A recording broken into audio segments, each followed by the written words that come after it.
Good evening. Life is changing forever along the proposed route of the Evergreen Line, the long-promised rapid transit route through Coquitlam and Port Moody.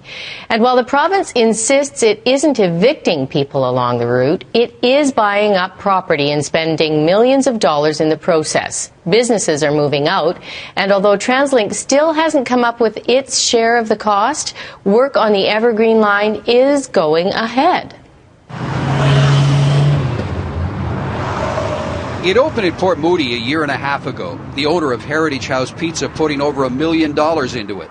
Last night it closed, expropriated, the owner was told, to make room for SkyTrain. It's a promise that's been around for almost a decade, and finally the train may be leaving the station.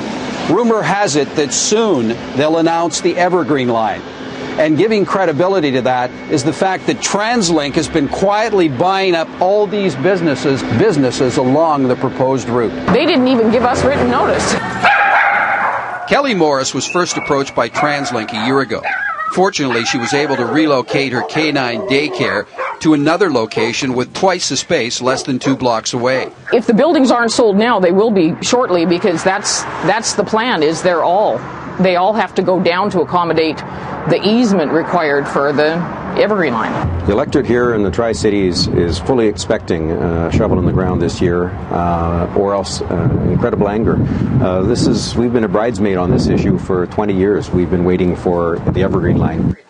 The route through Burnaby, Port Moody and Coquitlam was established a few years back, a SkyTrain system costing in excess of $1.2 billion.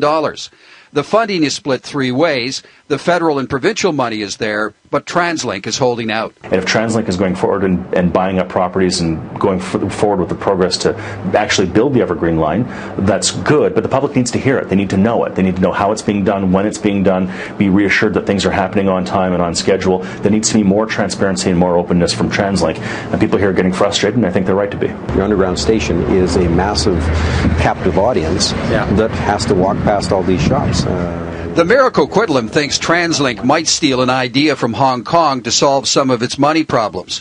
Developers built part of its underground using revenue from commercial and residential tenants to build stations, sparing taxpayers the big bills. The massive increase in the property value associated with the proximity to the station is something that we could, as local governments, try to grab onto and take some of that property value increase, some of that windfall profit, and apply it to the construction of SkyTrain. In one of the expropriated properties, TransLink is storing material from engineering work done over the last 2 years. Much of the groundwork for Evergreen has been done. Residents here are hoping that means construction can't be that far away.